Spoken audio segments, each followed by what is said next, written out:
Sequência do Santo Evangelho segundo São João. Naquele tempo disse Jesus a seus discípulos: se alguém me ama, guardará as minhas palavras. E meu Pai o amará e viremos a ele, e nele faremos morada.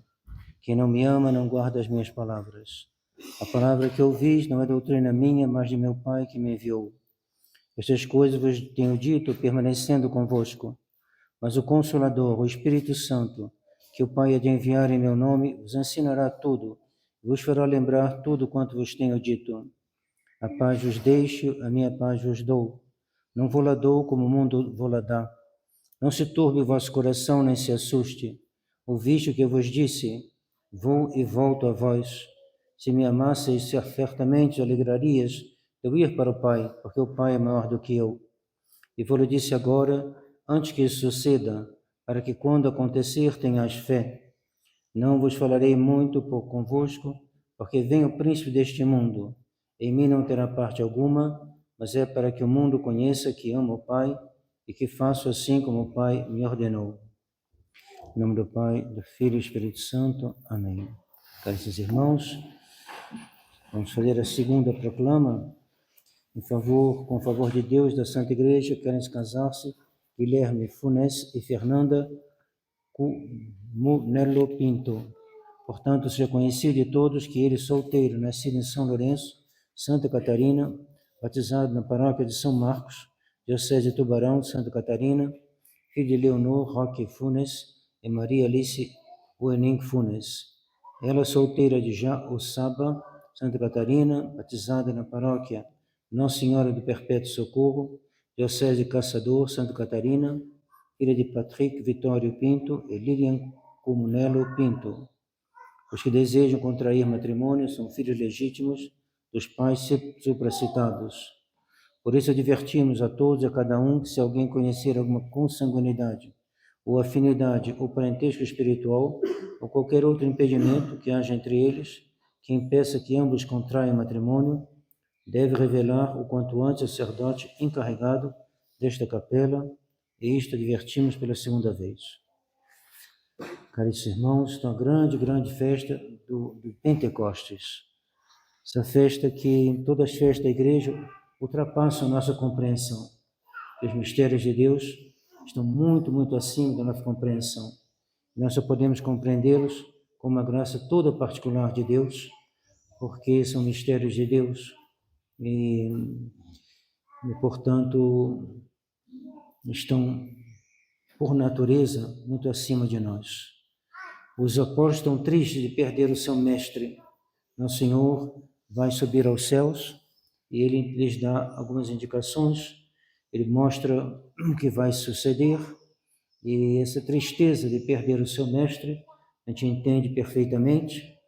Aqueles que viram o seu Lefebvre falecer, aqueles que viram São Pio X falecer, aqueles que viram São Bento, São Domingos, São Francisco, que viam o seu fundador, o seu apoio, o seu esteio, quando ele partiu, ficaram tristes.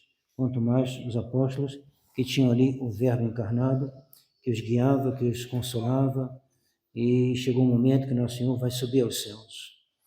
Ele então vai deixá-los sozinhos, mas ele vai dizer: vocês não vão ficar sozinhos, senhores terão, enviarei um outro Consolador. E esse Consolador é o Espírito Santo. Grande mistério, porque Deus é uno e trino. Então, onde está o Pai, está o Filho e está o Espírito Santo. No entanto, Nosso Senhor fala: eu vos enviarei o Espírito Santo. E, no entanto, é a Santíssima Trindade toda que habita em nossa alma. Então, aí tem uma indicação misteriosa que nos revela algo sobre a diferença entre o Pai, o Filho e o Espírito Santo. Mas para receber o Espírito Santo é necessário uma preparação. E essa preparação, na parte dos apóstolos, podemos distinguir dois aspectos, diz São Tomás de Aquino. Primeiro, era necessário que os apóstolos amassem o Espírito Santo, que eles se preparassem com atos de amor. Por quê? Porque está dito na Escritura: eu amo aquele que me ama. O Espírito Santo não entra numa alma que não o ama. Ele não se dá os seus 7 dons numa alma que não o ama. Por isso, antes de receber a crisma, os crismandos devem se confessar, e depois de receber a crisma, eles devem comungar, porque o Espírito Santo se dá a quem o ama. Amo a quem me ama. Me dou àquele que me ama. E a alma deve se esforçar para amar a Deus. E assim ela será digna de receber o Espírito Santo. Depois, a obediência de São Tomás. Mandata mea servate. Observai os meus mandamentos. E Nosso Senhor disse, ficai no cenáculo e perseverai na oração. E os apóstolos vão fazer isso na companhia de Nossa Senhora, vão fazer como um grande retiro de 10 dias, e ali vão obedecer a Nosso Senhor. Vão se preparar para receber o Espírito Santo, dentro do espírito de obediência. Amor e obediência. Um amor que não é obediente, não é amor, é uma falácia. E um amor que é obediente é um verdadeiro amor. Então eles vão se preparar para receber o Espírito Santo. Mas podemos perguntar, como também pode se perguntar a respeito do sacramento, eles já tinham o Espírito Santo, estavam em estado de graça.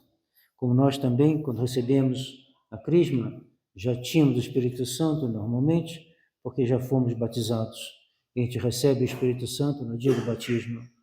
O que se vai se passar então aqui? Qual é a diferença entre os apóstolos antes do Pentecostes e depois do Pentecostes?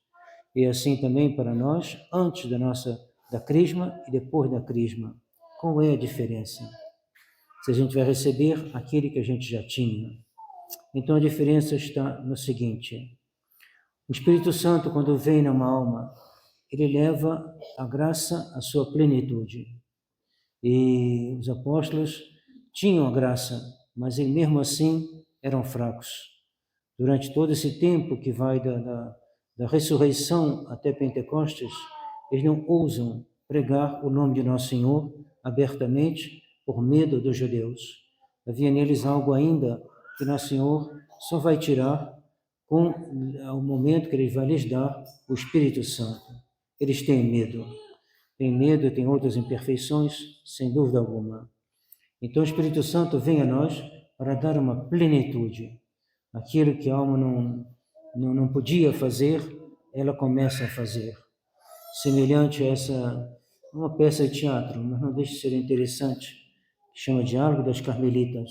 Mostra uma religiosa que tem muita dificuldade com tudo e, sobretudo, com a ideia do martírio. Mas vai receber o Espírito Santo. E do dia do martírio vai ser a mais heróica, as outras vão subir ao cadafalso, e ela que tinha fugido vai vir também em último lugar, quando as outras param de cantar o Veni Creator, então, suplicando o Espírito Santo, ela vai retomar sozinha. É uma peça de teatro, mas é algo muito fundado nas operações da graça, né? E ela vai subir tranquilamente, mais segura do que todas, sem apoio de ninguém, só apoiada na graça do Espírito Santo. Então nós também, podemos lutar muito tempo contra uma dificuldade e devemos pedir o Espírito Santo, devemos pedir que a graça da nossa crisma dê o seu resultado, dê todo o seu, como uma semente. A semente já contém a árvore, mas enquanto ela não cresce, a gente não vê a plenitude das suas virtudes. Assim como o homem também. São Tomás certamente já era muito exercido, muito dado para o estudo desde pequenininho, mas foi só quando ele realmente foi formado nas universidades, né, de Paris, que tendo como professor Santo Alberto Magno, ele vai dar toda a sua plenitude, ele vai se tornar o doutor comum da igreja. Então essa plenitude pertence ao Espírito Santo. Nosso Senhor consolava ensinando, e o Espírito Santo consola dando a santidade. A santidade é uma consolação. A grande consolação para os santos, de estarem tão unidos a Deus que eles não temem mais a morte. Grande consolação, grande alegria dos santos, de verem que eles são capazes de amar seus inimigos. Grande consolação dos santos, de ver que eles são capazes de carregar a sua cruz. Isso é que vem dar o Espírito Santo. Por isso que ele traz a consolação e a alegria. E Nosso Senhor, São Tomás diz que tem também uma preparação da parte de Nosso Senhor. Nosso Senhor vai subir aos céus e, por assim dizer, né, vai se preparar, por assim dizer, para Pentecostes. Com essa preparação da parte de Nosso Senhor, se é que a gente pode usar essa palavra, aplicando a Nosso Senhor, é que era necessário que Nosso Senhor subisse ao céu para se tornar o nosso advogado, nosso postulador, aquele que vai interceder por nós junto ao Pai. Como diz São Paulo, ele vai estar no céu e atualmente ele intercede por nós. Por isso que um bom católico não teme nada. Ele sabe que ele tem Nosso Senhor que intercede por ele junto ao Pai. Ele vai então interceder e ele vai enviar o Espírito Santo. Esse Espírito Santo que ele vai pedir, como diz São Tomás, enquanto o homem ele pede, enquanto Deus ele envia. Enquanto o homem ele está diante do Pai, intercede por nós, e enquanto Deus ele envia o Espírito Santo.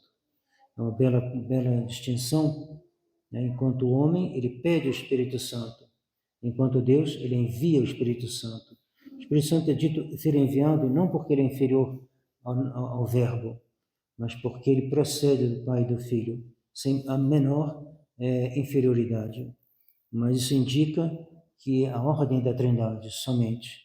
Palavras que, né, as palavras são incapazes, né, de traduzir tudo, mas elas nos indicam, pela doutrina da Igreja, alguma coisa que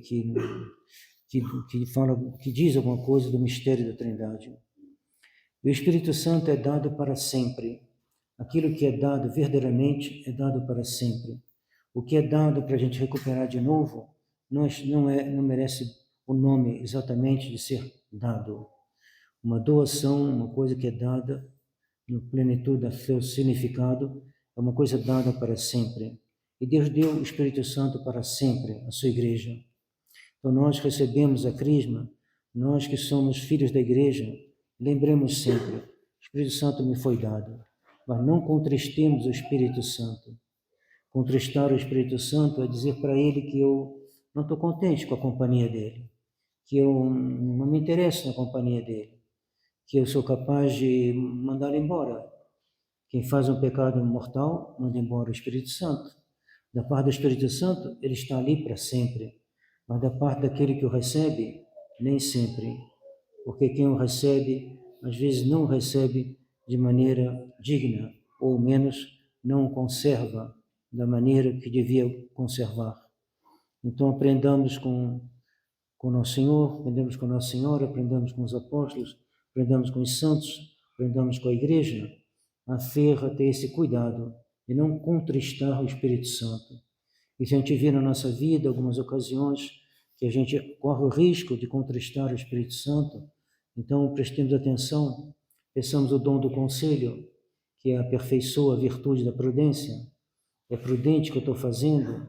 Esse procedimento é prudente? O que é melhor eu fazer? Então, se eu vejo que não é prudente, e se eu vejo o que é mais prudente, então eu vou do lado do que é mais prudente. As crianças de Fátima tiveram uma santidade extraordinária, então devemos olhar para elas. Elas faziam grandes reparações. E eu? Estou fazendo o quê? Estou alegrando a Deus? Estou cumprindo o meu papel? Estou utilizando bem o tempo que passa, que corre e que se aproxima da eternidade? E será que é esse o que eu tenho de melhor a fazer?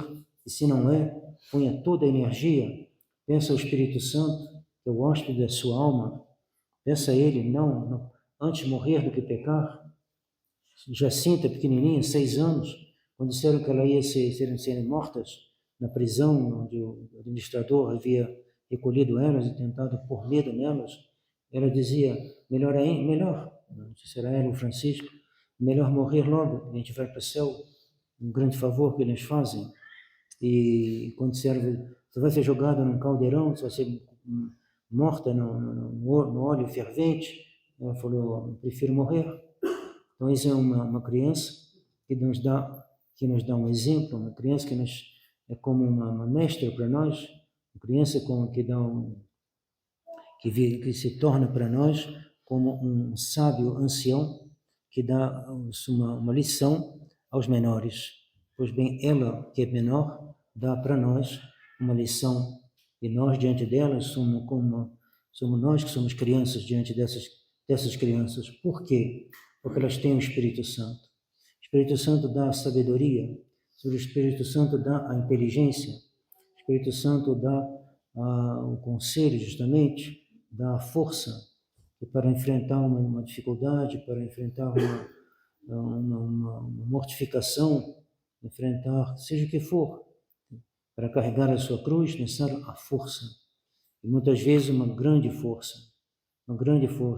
a suportar o cotidiano, terrível cotidiano, de novo fazer a mesma coisa que a gente sempre fez, recomeçar, isso era uma grande força.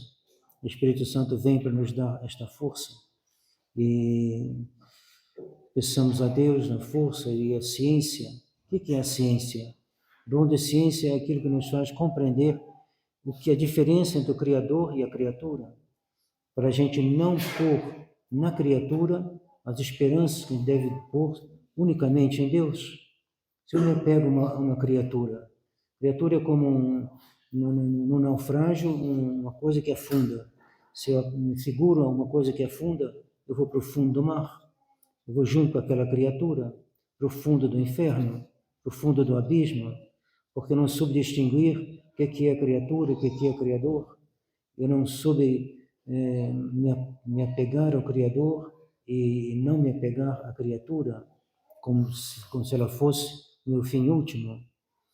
E o Espírito Santo nos dá também a piedade. O que é a piedade? A piedade é o dom que aperfeiçoa a virtude da justiça, e mais particularmente a virtude da religião, que me fará amar a missa de sempre, me fará amar o que é a missa, me fará amar a comunhão, amar a oração, amar prestar a Deus um culto que lhe é devido e que seja digno dele, assistir a missa de maneira digna.